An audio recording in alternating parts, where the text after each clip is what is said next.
Assalamualaikum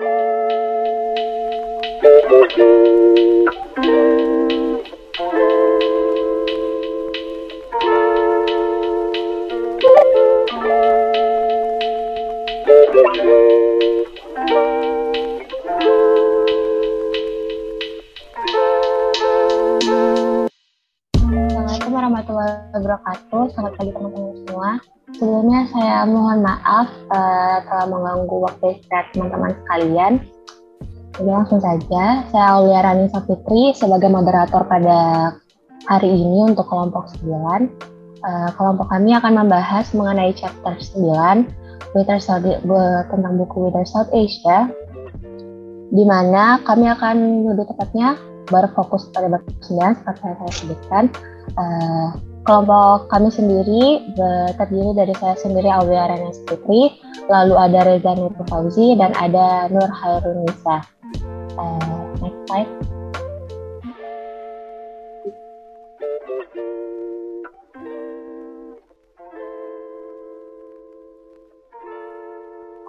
Jadi untuk presentasi pada hari ini ada bagian 1 yaitu pengidentifikasian Asia Tenggara, kemudian bagian 2 mengenai regionalisme di Asia Tenggara, dan juga bagian ketiga studi Asia Tenggara menurut pandangan para ahli. Selanjutnya.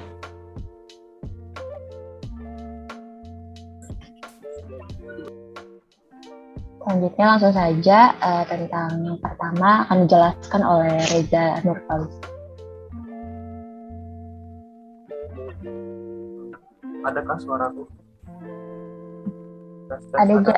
Adakah? Ada. Terima kasih atas kesempatannya. Slide selanjutnya dulu. Jadi pada kesempatan kali ini saya akan menjelaskan tentang pengidentifikasian Asia Tenggara. Jadi identifikasi sendiri itu adalah kegiatan yang menemukan, mengumpulkan ataupun menentukan ataupun mencatat data dan informasi dari kebutuhan lapangan. Nah, pada chapter ini itu dijelaskan bahwasannya para penstudi HI itu berusaha untuk mengumpulkan ataupun melakukan survei demi mengumpulkan sebenarnya apa sih sebenarnya itu Asia Tenggara. Nah, di sini di slide itu dijelaskan bahwasannya pencarian identitas ASEAN itu mendapatkan urgensi, yang mana ini merupakan judul berita utama di Selat Times, salah satu media di Singapura pada tanggal 5 Desember tahun 2005. Berita tersebut itu melaporkan hasil survei yang dilakukan di antara 1.000 penduduk perkotaan berbahasa Inggris di Indonesia, Malaysia, Singapura, Filipina, Thailand, dan Vietnam tentang apakah orang-orang ASEAN itu mengidentifikasi satu sama lainnya. Nah, survei tersebut mengungkapkan bahwasannya 6 dari 10 orang yang disurvei tersebut itu setuju bahwa orang-orang di ASEAN itu mengidentifikasikan satu sama lainnya. Nah, yang benar-benar penting dari survei ini bukanlah sebuah angka ya, yang dari 6 dari per 10 itu, tetapi angka yang setuju itu yang sebenarnya yang sangat diperhatikan para penstudi HI. Kemudian pada tahun 2005 itu adalah tahun pertama di mana para anggota ASEAN itu merayakan ASEAN Day, yang tepatnya pada tanggal 8 Agustus. 3 tahun kemudian, pada tahun 2008, survei berbeda itu dilakukan. Kali ini terhadap 2.170 siswa di 10 negara ASEAN, yang dilakukan oleh Institute of Southeast Asian Studies, yang menemukan bahwa lebih dari 75% setuju bahwasannya mereka itu merasa menjadi bagian dari warga negara ASEAN. Hampir 90% merasa bahwa keanggotaan di ASEAN itu bermanfaat bagi mereka. Nah, survei-survei ini dilakukan pada saat referensi yang mengikat terhadap ide dan identitas regional dalam pernyataan resmi ASEAN dan pidato para pemimpin negara Asia Tenggara lainnya. Misalnya, visi ASEAN 2020 yang dikeluarkan pada tahun 1997 yang bertujuan untuk mengembangkan komunitas ASEAN yang sadar akan ikatan sejarahnya. Next, selanjutnya. Yang selanjutnya itu ada pernyataan dari George Yeo, yaitu Menteri Luar Negeri Singapura, bahwasannya itu Dia berpendapat bahwa ada koherensi di Asia Tenggara yang kita tahu ada dan tumbuh lebih kuat dari hari ke hari. Karena Asia Tenggara itu tidak pernah bersatu sebagai satu kesatuan politik. Ada toleransi terhadap keragaman, kesediaan untuk melakukan sinkretisasi, semangat kosmopolitan yang menyangkut orang-orang asing di tengah-tengah kita, dan percampuran darah, terutama di kalangan elit. Nah, yang lainnya itu berbicara tentang perlunya rasa identitas regional sebagai prasyarat untuk kerjasama regional yang lebih efektif.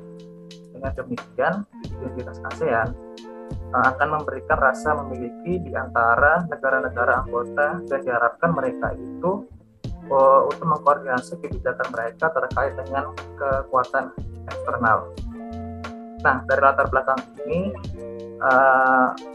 pada bab-bab sebelumnya dijelaskan bahwasannya tesis utama buku ini itu adalah Asia Tenggara itu adalah wilayah yang dibangun atas karakteristik dan upaya manusia dan prinsip yang sama, arus geopolitik dan ekonomi eksternal dan imajinasi sosial kolektif.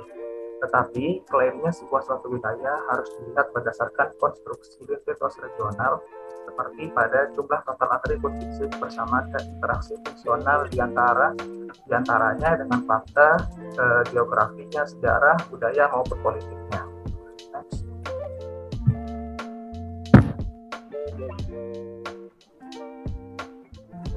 Selanjutnya itu adalah konstruksi identitas regional Asia itu bertumpu pada interaksi yang erat antara gagasan wilayah dan regionalisme. Keduanya itu terkait erat dan saling menguatkan. Gagasan tentang Asia Tenggara sebagai sebuah wilayah berdasarkan atribut tradisional kewilayahan, seperti kedekatan sejarah bersama, kesamaan dalam budaya dan warisan, serta interaksi komersial strategis dan politik sebelum dan sesudah masa kolonial, telah menjadi basis sentral dari regionalisme di Asia Tenggara.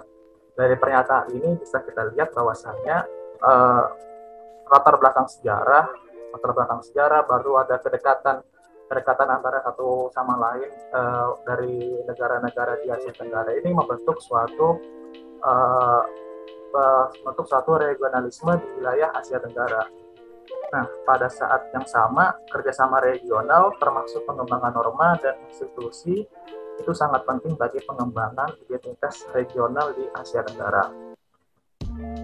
Tentu saja, wilayah dan regionalisme ini keduanya merupakan gagasan yang relatif baru, jauh lebih baru daripada konsep nasionalisme dan negara bangsa. Tetapi seperti yang dikatakan oleh sejarawan Asia Tenggara, sebelum regionalisme dalam pengertian modern dan institusionalnya menonjol di wilayah Timur India dan Selatan Cina, pola-pola hubungan antar negara atau seluruh wilayah dan tingkat interaksi dan saling ketergantungan memang ada di antara negara-negara bagian Asia Tenggara ini. Terus,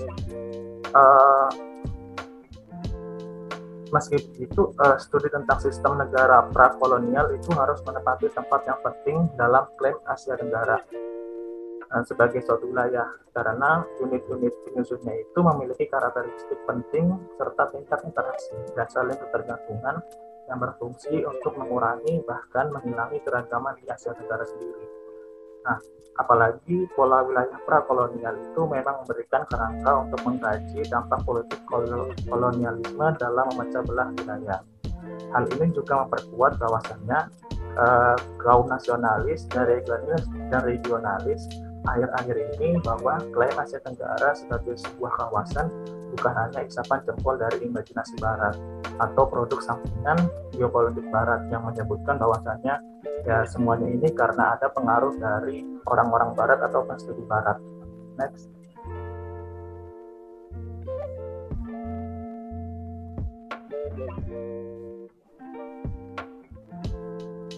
Nah, juga kita hubungan antara nasionalisme dan regionalisme itu salah satunya adalah penentu utama identitas Asia Tenggara modern, yang mana tidak selalu mudah atau saling melengkapi. Awalnya, nasionalisme itu merusak prospek regionalisme yang terjadi pada eranya Soekarno dari Indonesia, yang merek nasionalismenya itu mengancam tetangganya di Asia Tenggara dan meninggalkan sedikit ruang bagi gagasan nasionalisme Asia Tenggara untuk berkembang. Nah, sementara nasionalisme Jadi melihat regionalisme bermanfaat untuk tujuan mereka itu tidak selalu merupakan regionalisme yang diinginkan dalam konteks Asia Tenggara. Bahkan dalam beberapa kasus, konsep regionalisme ini yang lebih luas ini bertentangan dengan ide baru tentang regionalisme Asia Tenggara. Jadi dapat dijelaskan bahwasannya dulu itu sebelum adanya studi HI, negara-negara di Asia Tenggara itu hanya bersifat kedaerahan atau hanya bersifat nasionalisme, yang mana mereka hanya menjunjung tinggi nasib bangsanya aja gitu, jadi bersifat kedaerahan. Tetapi karena setelah masa prakolonialisme yang mana mereka itu disatukan dengan latar belakang sejarahnya, yaitu sama-sama dijajah oleh bangsa lain, di sini muncullah semangat regionalisme yang membentuk regionalisme Asia Tenggara seperti saat ini. Nah, sementara beberapa nasionalis melihat bahwasannya regionalisme ini bermanfaat untuk tujuan mereka. Bahkan dalam beberapa kasus, konsep regionalisme ini bertentangan dengan ide baru tentang regionalisme di Asia Tenggara. Selama 2 dekade pertama periode pasca Perang Dunia Kedua, hubungan internasional di Asia Tenggara itu ditentukan oleh perjuangan antara dominasi Barat yang berkelanjutan, termasuk interaksi kekuatan besar yang kompetitif di satu sisi dan nasionalisme di sisi lainnya. Nah, regionalisme ini memainkan peran marginal dalam kontekstasi ini. Asia Tenggara sebagai sebuah kawasan tidak hanya ditentukan oleh arus geopolitik, di mana kekuatan eksternal itu menjadi aktor utamanya, tetapi oleh tulisan-tulisan akademis dan debat-debat yang dilakukan oleh para penstudi di Barat, di mana orang Barat itu malah memainkan peran-peran yang dominan. Namun situasi selama 20 tahun berikutnya sangat berbeda. Selama periode ini, regionalisme Asia Tenggara itu muncul dengan sendirinya. Setelah awalnya goyah, regionalisme Asia Tenggara yang mendukung penyebab nasionalisme modern berhasil diciptakan dan mempertahankan kerangka regionalis yang terbukti efektif dalam menahan konflik intraregional dan menyesuaikan identitas regional kolektif. Jadi sampai itu saja materi yang dapat saya sampaikan. Saya serahkan kembali kepada moderator. Terima kasih. Jadi itu tadi penjelasan mengenai pengidentifikasian Asia Tenggara yang dijelaskan oleh Reza Nurfauzi. Selanjutnya yang kedua ada regionalisme di Asia Tenggara yang akan dijelaskan oleh Hairunisa. Waktu dan tempat saya serahkan. Terima kasih untuk kesempatannya. Apakah suara saya terdengar? Ya, terdengar. Oke. Selain yang dijelaskan oleh rekan saya tentang pengidentifikasian Asia Tenggara sendiri, saya akan menjelaskan tentang regionalisme di Asia Tenggara. Yang dimana next.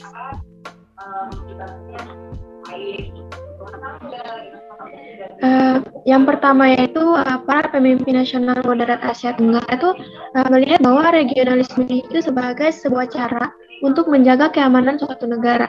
Di mana seperti pada tahun 1960-an, para pemimpin nasionalis moderat Asia Tenggara melihat bahwa regionalisme ini sebagai cara untuk menjaga keamanan negara dan kelangsungan hidup rezim mereka, yang dimana bukan dari tekanan kolonial, tetapi dari bahaya akan persaingan negara adidaya, perang dingin dan pemberontakan domestik. Yang dimana perang dingin yang sementara itu membantu mempolarisasi Asia Tenggara menjadi dua segmen ideologis yang bermusuhan, yang mungkin secara tidak sengaja berkontribusi pada penyebab regionalis dengan mempromosikan solidaritas di antara rezim-rezim yang berpikiran sama, meskipun mereka mengakui bahwa regionalisme tersebut menyangkut cakupan Asia Tenggara sepenuhnya dan maupun negara-negara Indochina. Kemudian yang poin kedua yaitu regionalisme di Asia Tenggara itu terbatas akan ruang lingkup maupun tujuan yang dikarenakan hal tersebut terdiri dari negara-negara anti komunis di kawasan tersebut.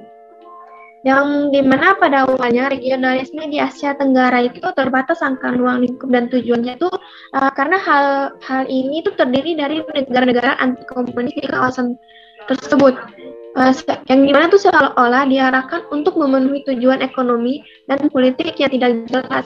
Hal ini tuh ditunjukkan untuk memelihara hubungan damai di antara para peserta itu sendiri dan juga untuk menciptakan front bersama melawan musuh potensial baik di dalam maupun di luar kawasan. Tetapi bahkan kerangka regionalisme yang terbatas ini memberikan kontribusi penting bagi wawasan tentang wilayah tersebut, yang dimana regionalisme di Asia Tenggara ini berkontribusi pada gagasan wilayah dan dalam beberapa cara. Next.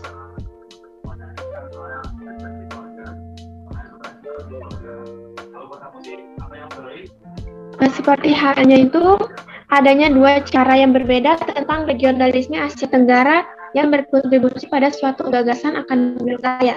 Di mana yang pertama yaitu menjaga persatuan daerah dan mencegah eskalasi konflik intermoral yang serius. Hal ini tuh dilakukan karena melalui upaya untuk mematuhi norma-norma tertentu, perilaku antar negara, serta melalui pengembangan mekanisme bilateral dan multilateral untuk konsultasi dan pembangunan konsensus. Di mana selain itu, bahkan dalam konflik yang melibatkan non-regionalis seperti negara-negara Indochina tadi, Indochina yang dipimpin oleh Vietnam, yang dimana para regionalis ini menempuh jalan moderat dan membiarkan pintu terbuka untuk negosiasi dan akhirnya menggabungkan negara-negara terakhir di dalam visi dan kerangka regionalis mereka. Kemudian ada juga cara kedua di mana regionalisme ini mungkin berkontribusi pada sebuah gagasan regional Asia Tenggara yang dimana disebut sebagai otonomi, seperti halnya melalui proposal kemandirian dan otonomi regional sebagai wujud dalam gagasan netralisasi dan zona damai, kebebasan dan netralitas. Kemudian juga sikap yang memperkuat akan sebuah klaim bahwa Asia Tenggara itu sebagai kawasan, seperti halnya ketika Asia Tenggara kelak berhadapan dengan dunia luar sebagai sebuah kawasan. Dan di chapter 9 juga ini menjelaskan bahwa proyek pembangunan kawasan ASEAN tidak boleh dilihat hanya sebagai contoh negara-negara dunia ketiga yang baru dibebaskan dan yang dikarenakan mempunyai tujuan tertentu. Yang dimana di chapter 9 ini tuh menjelaskan bahwa identitas regional Asia Tenggara dibangun secara pribumi, bukan ditentukan secara eksogen. Akan tetapi, proyek pembangunan kawasan ASEAN itu tidak boleh dilihat hanya sebagai contoh negara-negara dunia ketiga yang baru dibebaskan yang berusaha untuk mengendalikan urusan-urusan di dalam kawasan mereka sendiri melalui organisasi komunal.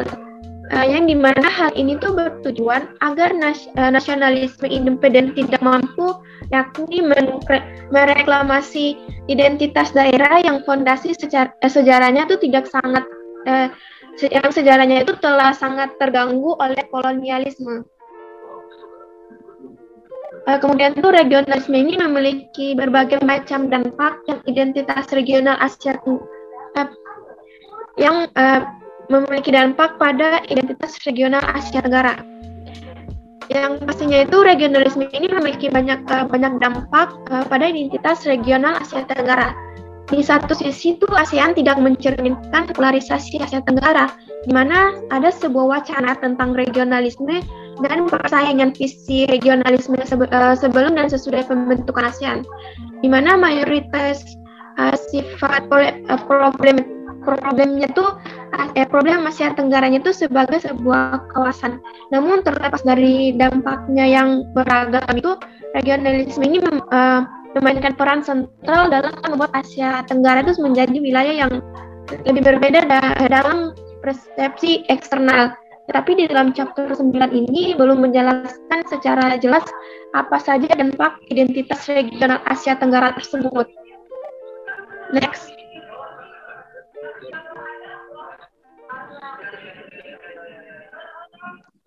Nah, kemudian di chapter 9 juga ini menjelaskan tentang kesepakatan antara ilmuwan Asia Tenggara tentang peran sentral regionalisme seperti yang diwujudkan oleh ASEAN. Di mana hal ini tuh menjelaskan tentang apa sih yang memungkinkan adanya dampak kepada kawasan Asia Tenggara tersebut. Seperti yang pertama pada tahun 1948 menurut Donald Emerson ini dia menjelaskan bahwa ASEAN itu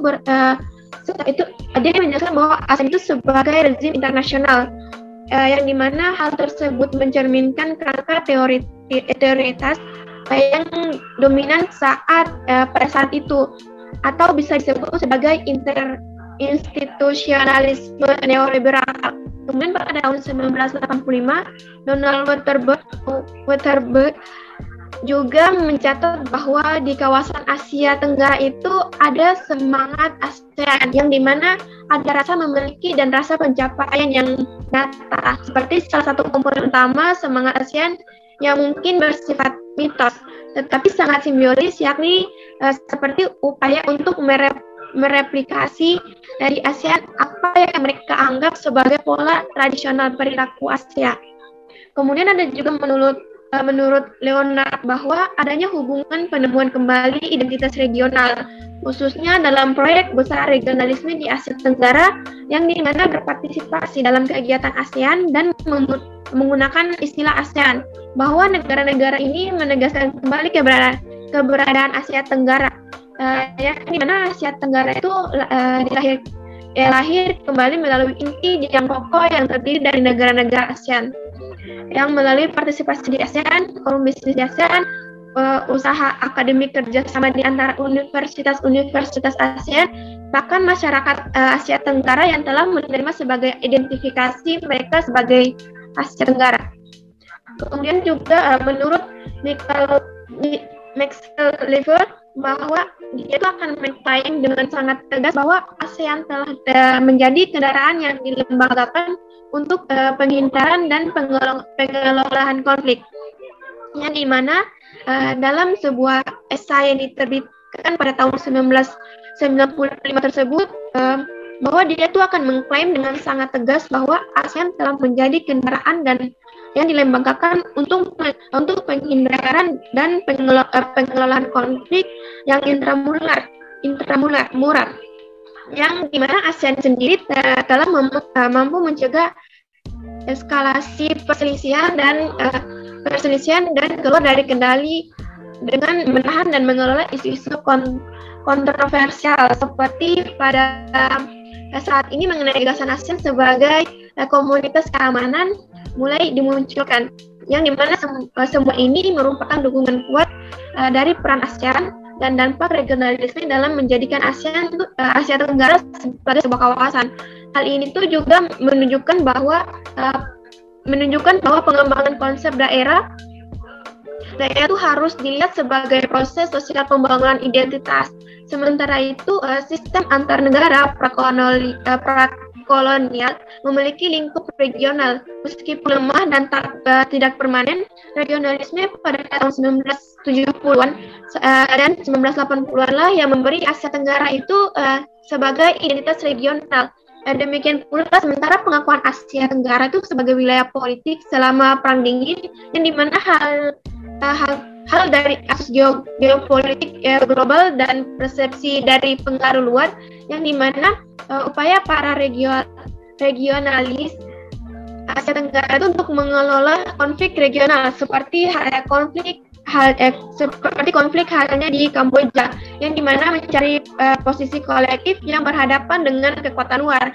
Sementara gagasan tentang negara bangsa sebagai komunitas yang dibayangkan menjadi menonjol di Asia Tenggara, seperti di daerah lain, bahwa di daerah yang dibawa pemerintah kolonial melalui adaptasi konsep yang agak asing oleh elit lokal. Sementara kekuatan utama yang membentuk pengakuan Asia Tenggara selama periode awal pasca Perang Dunia II, yaitu yang disebut dengan orientalis, tentang kawasan dan geopolitik kekuatan besar. Kemudian pada tahun 1970-an dan 1980-an, yang dimana konsep regionalisme yang berwawasan ke dalam dan eksklusif yang berkembang oleh ASEAN terbukti penting untuk mengembangkan rasa nasib dan identitas regional.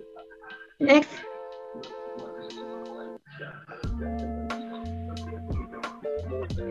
Nah, kemudian tuh hubungan internasional di Asia Tenggara itu telah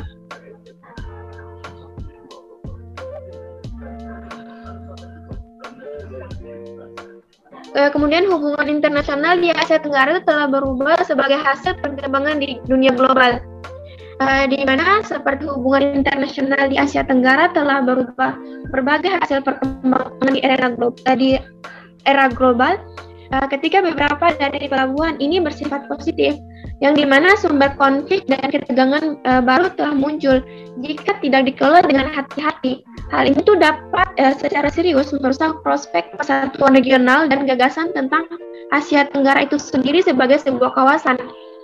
Kemudian di era pasca Perang Dingin, hubungan internasional Asia Tenggara semakin terkait dengan perkembangan di kawasan Asia Pasifik yang lebih luas, terutama hubungan antar negara-negara besar seperti Amerika Serikat, Cina, Jepang, Rusia, dan India. Sementara tatanan regional baru tuh muncul berdasarkan fondasi yang diletakkan oleh ASEAN sendiri.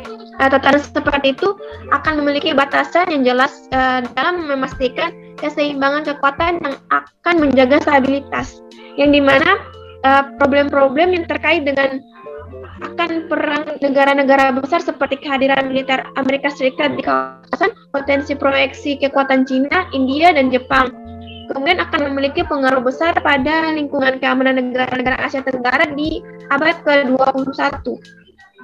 Kemudian hal ini itu menentang konsep Asia Tenggara sebagai kawasan keamanan yang berbeda. Kemudian yang terakhir yaitu di chapter 9 menjelaskan bahwa konsep regionalisme di Asia Tenggara itu kemudian ditantang oleh kekuatan globalisasi di bidang ekonomi. Yang dimana di bidang ekonomi ini konsep regionalisme Asia Tenggara sedang ditantang oleh kekuatan globalisasi, yang dimana Asia Tenggara itu telah terlalu terintegrasi dengan Asia Timur Laut dan negara-negara Barat untuk dianggap sebagai kawasan ekonomi yang berbeda. Namun upaya untuk mengembangkan lembaga ekonomi Asia Pasifik ini yang kemudian dibarengi dengan upaya mengembangkan pengelompokan Asia Timur atau yang biasa dikenal dengan ASEAN plus Cina, Jepang, dan Korea Selatan, yang mengakui kenyataan ini. Namun efek menular dari krisis ekonomi Asia selama periode 1997 sampai 1999 yang meliputi Korea Selatan, Rusia, Thailand, Brasil, dan Indonesia, di mana dia menggarisbawahi hal ini dengan cara yang lebih kuat gitu. Kemudian selain itu, pandangan ASEAN sebagai organisasi dan untuk kawasan itu sendiri harus dilihat dengan latar belakang ketegangan dan permusuhan yang muncul dengan keteraturan yang mengkhawatirkan di antara anggota ini aslinya itu seperti Indonesia, Malaysia, Filipina, Singapura, dan Thailand, yang dimana krisis ekonomi Asia itu memberikan beberapa ilustrasi paling dramatis tentang hal ini. Seperti ada sebuah fakta bahwa beberapa pertengkaran ini tuh tentang masalah etnis seperti antara Singapura dan Malaysia. Sementara yang lain itu tentang alokasi teritorial kolonial sangat mengganggu mereka yang telah berharap bahwa identitas regional yang baru lahir itu dapat menggantikan identitas nasional tertentu. Sementara regionalisme telah memberikan ukuran pengaruh tambahan bagi negara-negara Asia Tenggara dalam berurusan dengan dunia luar. Kemudian ada batas-batas pengaruh tersebut sudah tidak boleh diabaikan, seperti ASEAN dalam menghadapi krisis ekonomi pada tahun 1997.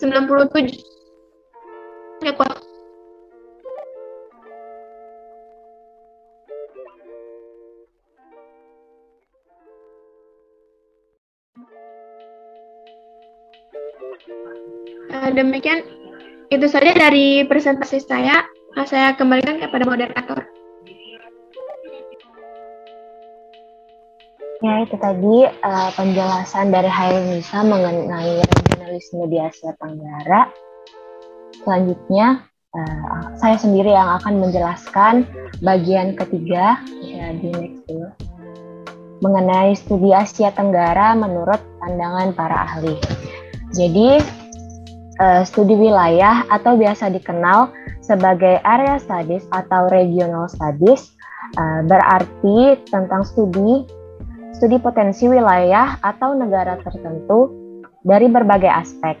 Studi wilayah sendiri memiliki tujuan untuk mengidentifikasi dan mengurai potensi suatu wilayah ataupun negara tertentu dari sisi bahasa, sastra, sejarah, budaya, politik, ekonomi, dan lain sebagainya. Studi wilayah juga dapat menekankan pada satu disiplin, seperti studi wilayah dari sisi sejarah. Keyakinan yang menandai masuknya regionalis Asia Tenggara ke dalam periode pasca Perang Dingin membuat para penduduk Asia Tenggara tidak hanya memulai proyek ekspansi regionalis yang dinamakan Satu Asia Tenggara, tetapi juga bercita-cita untuk memiliki peran kepemimpinan di Asia yang lebih luas lagi. Namun, sejak krisis keuangan Asia tahun 1997 yang tadi sudah dijelaskan oleh Hairunisa, ada penilaian yang lebih realistis tentang batas dan kemungkinan yang dapat mempengaruhi regional Asia Tenggara. Proyek Satu Asia Tenggara mengalami banyak masalah yang cukup besar karena hal tersebut. Apalagi isu aksesi oleh Myanmar dan Kamboja ke dalam ASEAN yang ikut merusak, ikut menambah masalah yang cukup besar ke dalam ASEAN itu sendiri.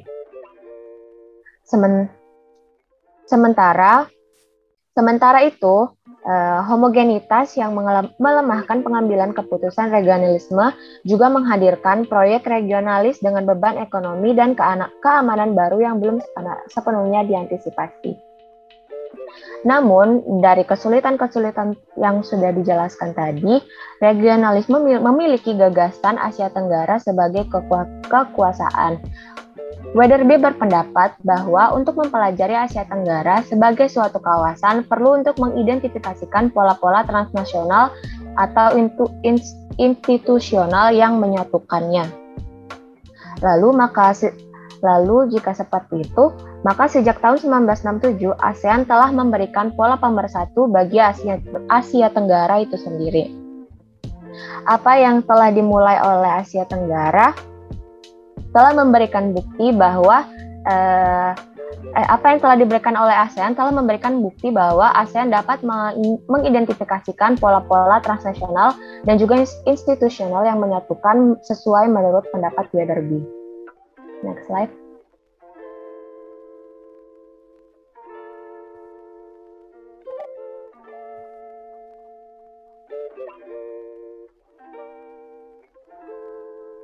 Lalu ada menurut Charles Keyes.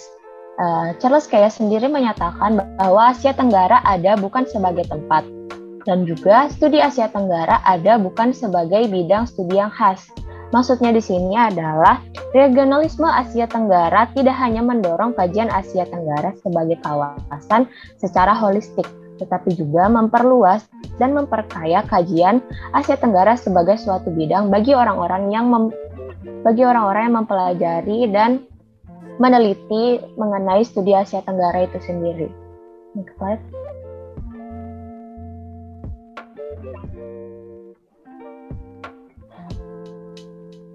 Lalu selanjutnya ada pandangan dari Emerson. Emerson menunjukkan bahwa studi Asia Tenggara telah diperkuat oleh meningkatnya visibilitas hak asasi manusia, misalnya saja yang terjadi di Indonesia dan di tempat lain, serta meningkatnya isu-isu mengenai demokratisasi. Maksud dari Emerson ini sendiri adalah bukti bahwa studi Asia Tenggara telah diperkuat itu karena adanya hak asasi manusia yang mulai diperjuangkan di negara-negara di Asia Tenggara itu sendiri, seperti di Indonesia dan di negara-negara lainnya. Next slide.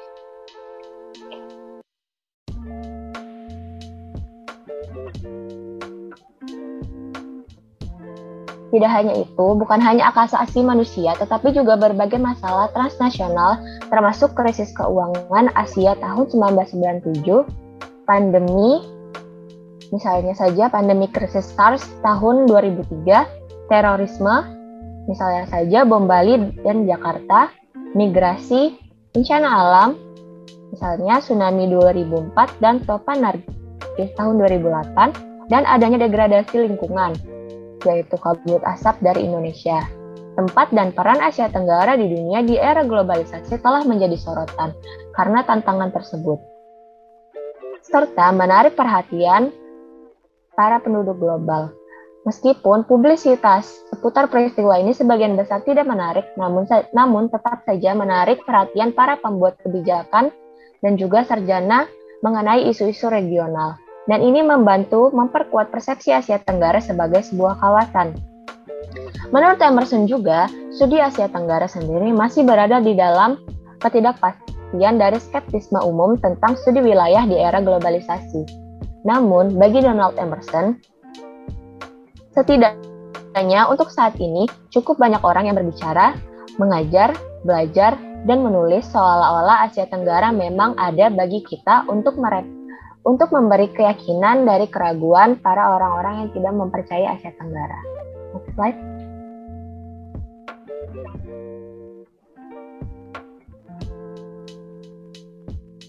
Selanjutnya ada dari Leonard Unger.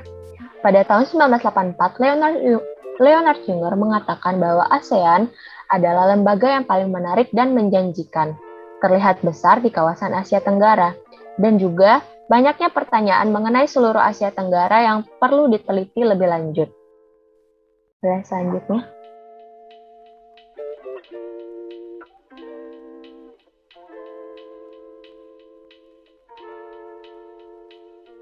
Menurut Emerson, ia menyimpulkan bahwa studi Asia Tenggara benar-benar ada karena adanya kondisi berikut yang terpenuhi.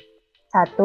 Adanya spesialis yang mempelajari lebih dari sekedar dasar biasa, seperti beberapa bagian atau aspek dari bidang yang diklaim oleh studi Asia Tenggara. 2. Tidak sedikit dari para ahli, seperti guru, siswa, peneliti, penulis yang mempercayai kata benda jamak studi. 3. Ada studi komprehensif dalam arti aditif yang digabungkan adanya cakupan wilayah dan fenomena sejarah, politik, budaya, bahasa, dan sebagainya yang menjamin kata sifat Asia Tenggara. Lalu yang keempat, adanya orang yang bersedia mengidentifikasi diri mereka sebagai spesialis di bidang tersebut. Mengizinkan adanya dekan dan donatur untuk berbicara, menulis, bertemu, dan mengumpulkan uang untuk sesuatu yang disebut sebagai Asia Tenggara. Selanjutnya,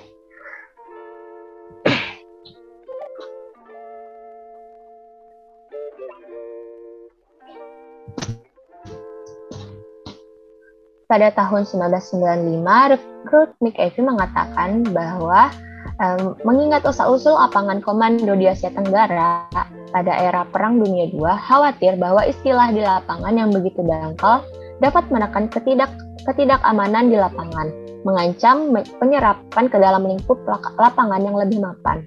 Next slide.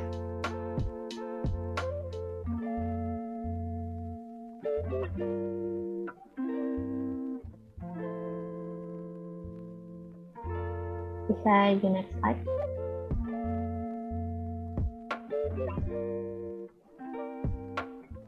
McAfee mencatat, studi tentang Asia Tenggara dikandung dalam kerangka ideologis yang kuat tetapi sempit.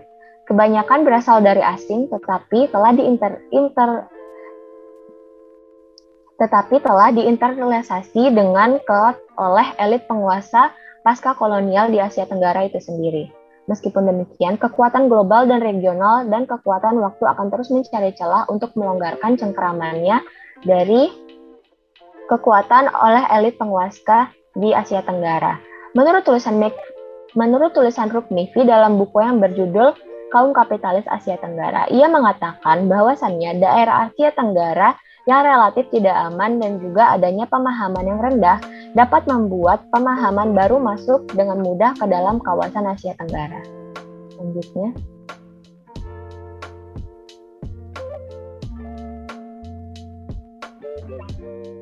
studi tentang regionalisme Asia Tenggara tidak selalu menarik dan canggih. Ada banyak tulisan yang berorientasi pada kebijakan atau polemik yang pasti akan menggagalkan standar kontribusi ilmiah Anderson. Tetapi, studi tentang regionalisasi, regionalisme, identitas regional, dan pola regional hubungan internasional yang dipelopori oleh para sarjana seperti Michael Lever, Don Emerson, dan lain-lain, dan dilanjutkan oleh generasi berikutnya di tingkat negara dan semakin mendapat perhatian pada tingkat budaya dan masyarakat sipil. Dan dalam konteks pendekatan disiplin, yaitu regionalisme komparatif dan hubungan internasional, maka akan menjadi semakin beragam dan canggih. Hal ini akan memperkaya bidang studi Asia Tenggara dan memvalidasi klaim Asia Tenggara sebagai sebuah wilayah. Selanjutnya,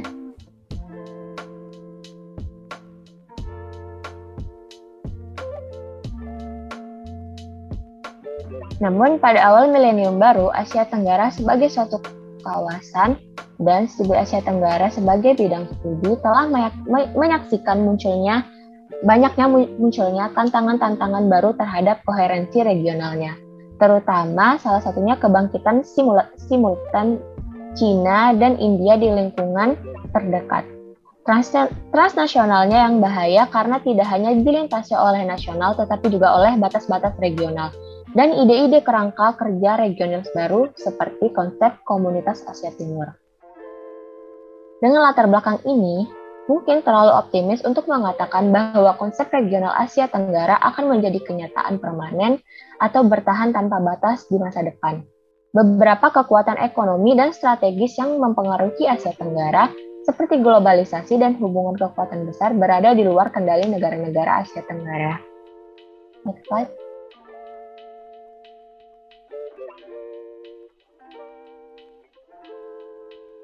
Namun, hal ini tentu saja tidak menutup kemungkinan bagi penduduk warga Asia Tenggara untuk sebagian besar periode pasca Perang Dunia II, gagasan tentang Asia Tenggara telah ditemukan, tetap hidup dan dipromosikan oleh kombinasi kekuatan Barat. Sejarawan wilayah tersebut dan terutama bagian dari elit yang sekarang turut serta mengambil andil dalam masyarakat.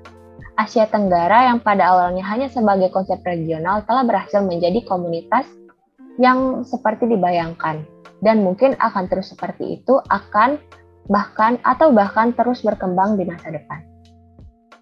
Ya, sekian presentasi dari kelompok saya.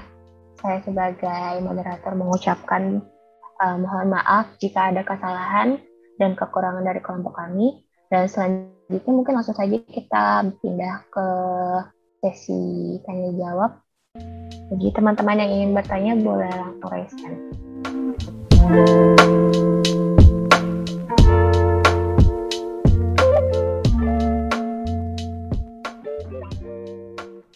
Sudah ada pertanyaan dari Helma, ya.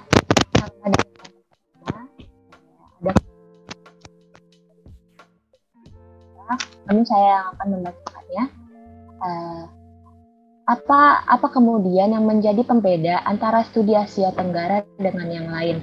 Apakah ada hal yang spesial dari studi Asia Tenggara itu sendiri? Itu pertanyaan buat kelompok saudara ya. Jika belum ada yang mau bertanya lagi, mungkin langsung saja saya jawab pertanyaan dari Helma. Helma bertanya bahwasannya apa yang menjadi pembeda antara studi Asia Tenggara dan yang studi wilayah lainnya. Jadi sebenarnya yang membedakan itu tidak terlalu signifikan, tapi adanya perbedaan wilayah mulai dari maritim dan daratan ya. Seperti yang kita tahu, wilayah-wilayah negara di Asia Tenggara itu daratannya ada beberapa negara yang bersatu di dalam satu lahan. Jadi pada zaman dulu itu cukup sulit untuk membedakan wilayah A, B, C. Jadi ini yang membuat studi wilayah Asia Tenggara itu menjadi menarik karena untuk membagi wilayah tersebut. Kemudian dulu Asia Tenggara itu memiliki gimana ya dijelasinnya?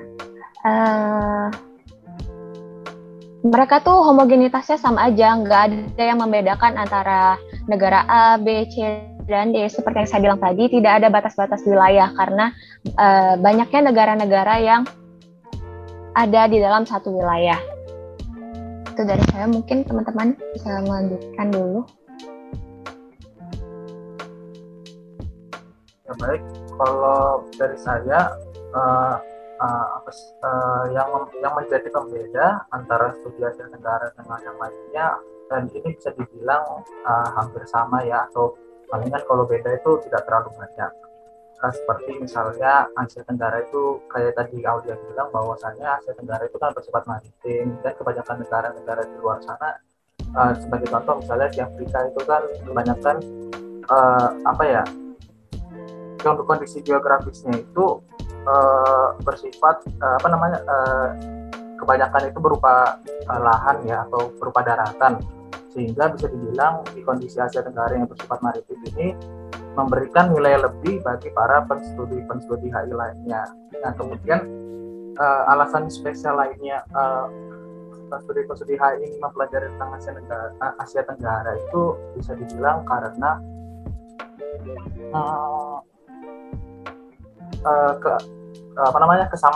kesamaan latar belakang, sama-sama dijajah oleh negara-negara Barat. Oleh karena itu bisa dibilang melihat pola interaksi maupun pola latar belakangnya mereka itu yang sama-sama dijajah oleh negara-negara Barat, mereka itu semakin tertarik juga dengan studi-studi ataupun wilayah-wilayah di Asia Tenggara ini. Mungkin secara singkatnya, sebagai realitas historis, jauh sebelumnya ada pemersatu seperti ASEAN yang mempersatukan Asia Tenggara, konsep kesatuan dan pemerintahan masyarakat di kawasan Asia Tenggara telah lama bersatu dan saling bersinggungan. Terlihat dari beberapa bahasa seperti misalnya bahasa Indonesia dan bahasa Malaysia yang mirip. Kemudian sosial politik dan kultural yang mirip antar negaranya. Itu dari saya. Saya rasa jawaban dari kelompok kami udah. Bagaimana Helma?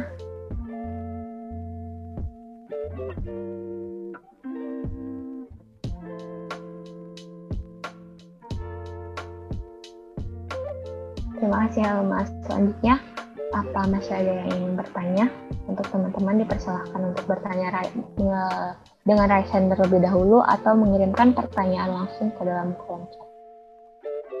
Pertanyaan selanjutnya akan ditanyakan oleh Citra Kurniawati. Silahkan untuk Citra, waktu dan tempat silahkan.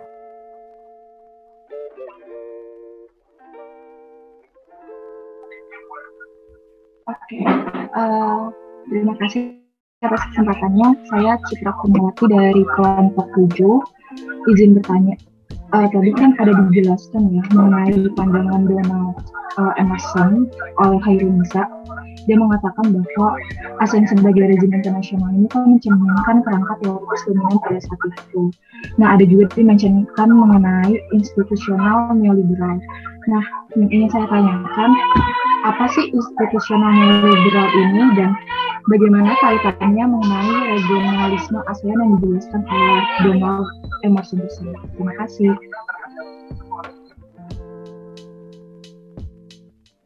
Terima kasih Citra atas pertanyaannya. Mungkin untuk Citra boleh diketik di cukup tertutup beberapa suara di background, jadi tidak dapat terdengar dengan jelas.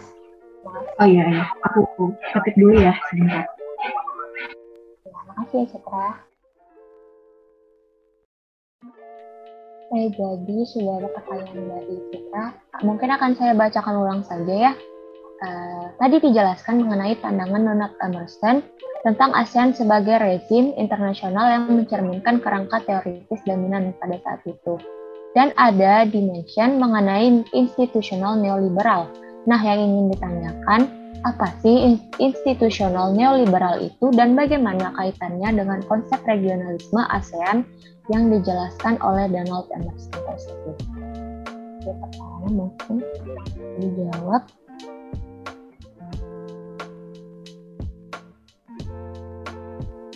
Ya, mungkin sambil menunggu jawaban dari kelompok bisa untuk Mbak Aziza membacakan pertanyaannya. Iya, apa suara saya terdengar?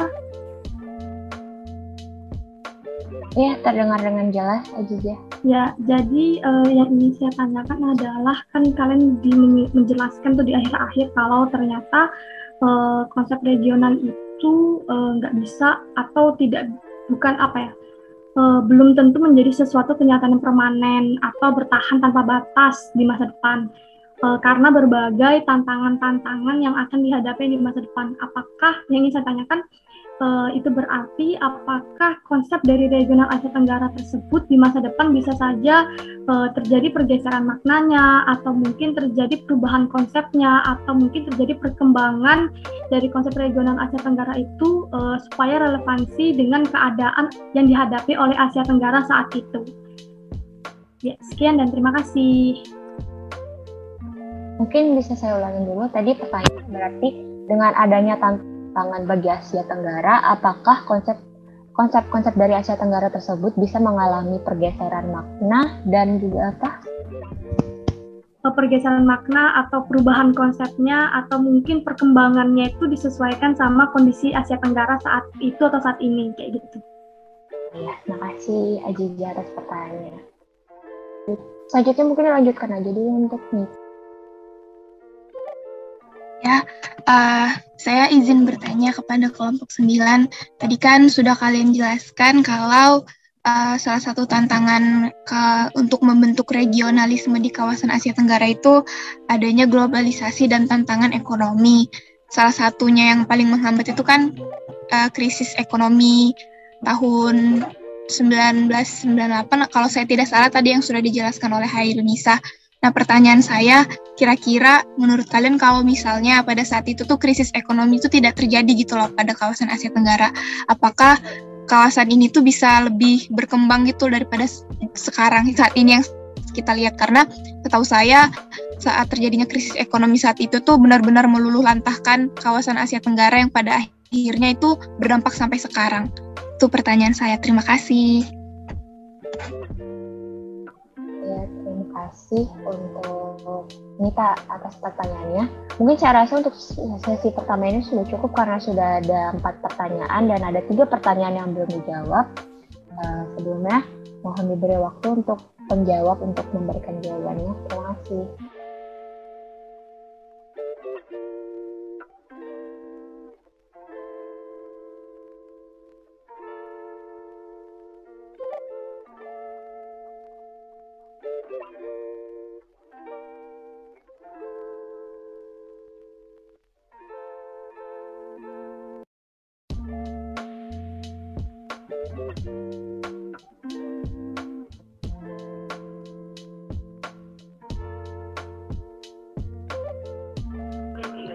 Apakah suara saya terdengar?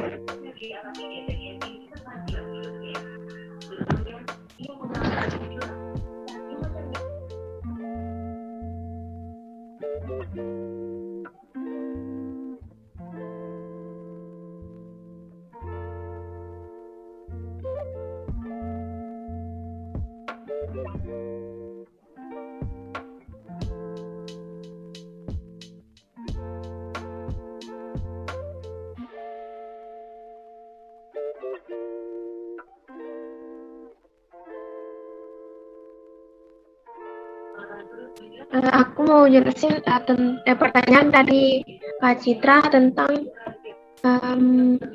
apa sih institusional neoliberal itu dan bagaimana kaitannya dengan konsep regionalisme ASEAN yang dijelaskan oleh Donald Emerson. Pahaman saya sih di dalam chapter ini dia tuh belum menjelaskan lebih rinci tentang pandangan dari Donald Emerson tersebut.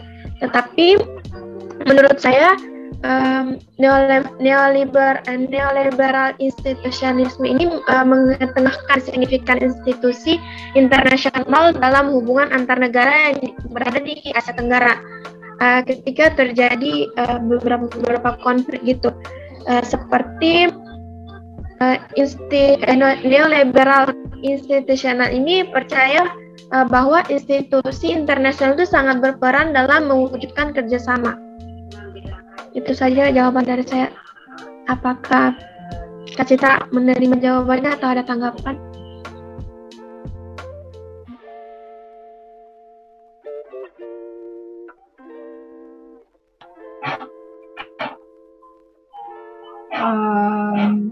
Berarti kalau kaitannya sama regionalisme ASEAN itu memang belum dijelaskan sama Donald Emerson ini ya? Ya, di bagian saya itu belum terlalu menjelaskan tentang neoliberalisme itu oleh Donald Emerson. Itu sih, Kak.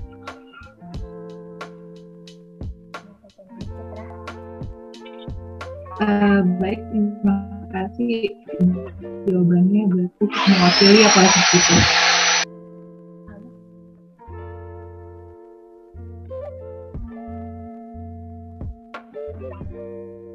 Berarti jawabannya sudah tidak ada tanggapan lagi dari Citra Kurniawati. Kayaknya cukup deh. Untuk poinnya mungkin dimaksimalkan aja. Terima kasih ya. Ya, sama-sama Citra. Mungkin selanjutnya saya sendiri yang akan menjawab pertanyaan dari Nur Azizah yang mungkin akan bisa ditambahkan oleh teman-teman saya. Jadi tadi Nur Azizah bertanya, dengan adanya tantangan-tantangan tersebut, apakah mungkin Asia Tenggara mengalami pergeseran makna, bahkan pergeseran makna dari Asia Tenggara itu sendiri. Jadi kalau berdasarkan buku yang tadi sudah dijelaskan, mungkin Asia Tenggara mungkin akan mengalami pergeseran-pergeseran makna. Walaupun telah adanya ASEAN yang membantu untuk menjaga kestabilitasan bagian Asia Tenggara itu sendiri, tapi tetap saja seperti yang kita tahu, bahkan negara-negara di Asia Tenggara masih banyak yang bentrok antara satu dan lainnya. Seperti baru-baru ini, saya ada baca berita mengenai Miss Indonesia yang menegur Miss Filipina karena mengatakan bahwa Sunda itu berasal dari Filipina, yang kemudian menuai protes besar dari warga Filipina itu sendiri. Mereka mengatakan bahwasannya Miss Filipina itu tidak salah, dia benar mengatakan bahwa Sunda itu berasal dari Filipina, serta adanya lagu Sunda yang saya tidak bisa mengingat judul lagunya, itu memang benar adanya dari Filipina. Padahal lagu tersebut bukan dari Filipina dan Sunda itu bukan berasal dari Filipina. Namun pada sejarahnya memang Sunda pernah dibawa oleh, saya lupa siapa yang membawa ke Filipina, tapi itu sebelum lagu itu diciptakan. Jadi dari contoh ini kita bisa mengambil bahwa karena adanya berdekatan daratan antara satu dan lainnya, akhirnya membuat negara-negara di Asia Tenggara itu lebih rentan untuk mengalami perubahan karena mereka berdekatan tadi itu. Seperti contoh lainnya Indonesia dan Malaysia yang seperti kita tahu dari dulu sampai sekarang tidak kunjung berdamai. Maksud saya damai di sini, damai bukan secara damai perang, tapi damai rebut-rebutan wilayah, berebut tentang budaya, bahasa, dan lain-lainnya. Jadi jika Mbak Aziza bertanya apakah mungkin mengalami perubahan, tentu saja mungkin karena berdasarkan teritorial maritim maupun daratan yang berdekatan tersebut. Itu dari saya, mungkin teman-teman ada yang mau membantu menjawab. Namun jika tidak ada, saya kembalikan ke Mbak Nur Azizah. Ya, terima kasih atas jawabannya. Sangat luar biasa sih, menurut aku udah pas banget dan sampai memberikan contoh, dan itu benar sih. Melihat kondisi zaman sekarang sama zaman lalu kan beda banget kan, jadi perkembangan akan selalu ada, sehingga yang namanya pergeseran konsep ataupun makna juga pasti tidak bisa dipungkiri akan terjadi. Ya, dari saya terima kasih atas jawabannya Aulia. Untuk poin dimaksimalkan aja. Makasih. Terima kasih Azizah. Selanjutnya tadi siapa ya? Saya sempat keluar tadi, mohon maaf. Nita ya? Nita. Mungkin teman-teman dari kelompok 9 boleh langsung menjawab pertanyaan dari Nita. Ya, saya mau jawab pertanyaannya dari Nita yang menjelaskan bahwasannya kan tadi itu globalisasi maupun ekonomi itu kan menghambat dari regionalisme di Asia Tenggara. Nah, bagaimana jika krisis ekonomi yang terjadi di Asia Tenggara itu tidak pernah terjadi gitu ya? Nah, kalau menurut saya itu tidak hanya terpatok oleh krisis ekonominya saja ya. Walaupun memang dampaknya itu sangat besar, tetapi perlu diperhatikan juga faktor-faktor lainnya yang menghambat krisis ekonomi. Contohnya itu ada bencana alam, kemudian ada terorisme, dan terorisme khususnya di Bom Bali 1 ataupun Bom Bali 2, yang dimana ini itu yang sebelumnya kebanyakan wilayah Asia Tenggara itu sangat bertumpu kepada faktor pariwisatanya ya.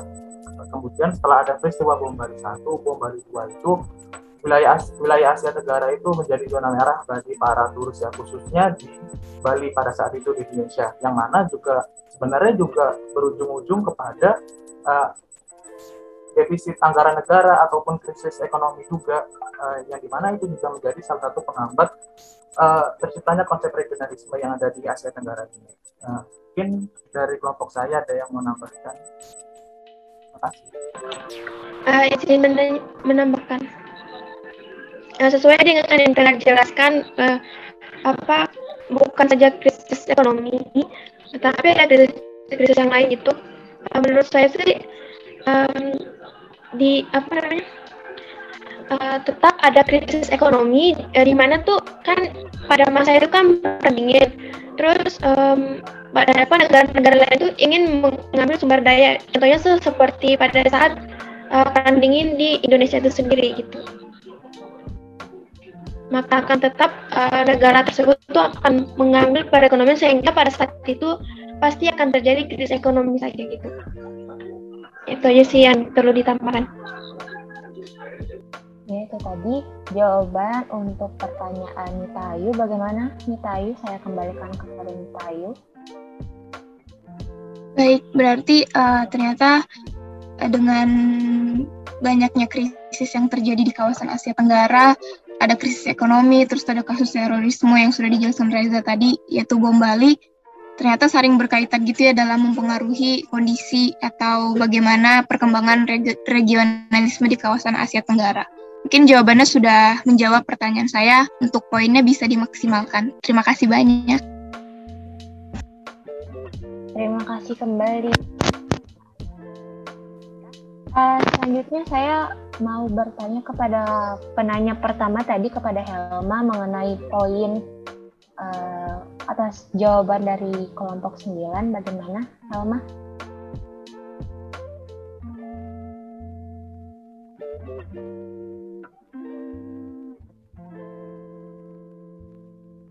Maksimalkan saja keduanya, oke. Itu tadi. Saya rasa juga sudah cukup pertanyaan-pertanyaan yang diberikan oleh teman-teman. Sangat baik dan juga menambah, semoga pertanyaan-pertanyaan serta jawaban dari kelompok kami dapat menambah wawasan bagi teman-teman semua. Atas kekurangan maupun kelebihan yang telah disampaikan pada hari ini, saya ucapkan terima kasih. Maaf atas mengganggu waktu weekend teman-teman sekalian. Sekian dari saya sebagai perwakilan dari kelompok 9. Assalamualaikum warahmatullahi wabarakatuh. Selamat siang. Waalaikumsalam. Waalaikumsalam warahmatullahi wabarakatuh.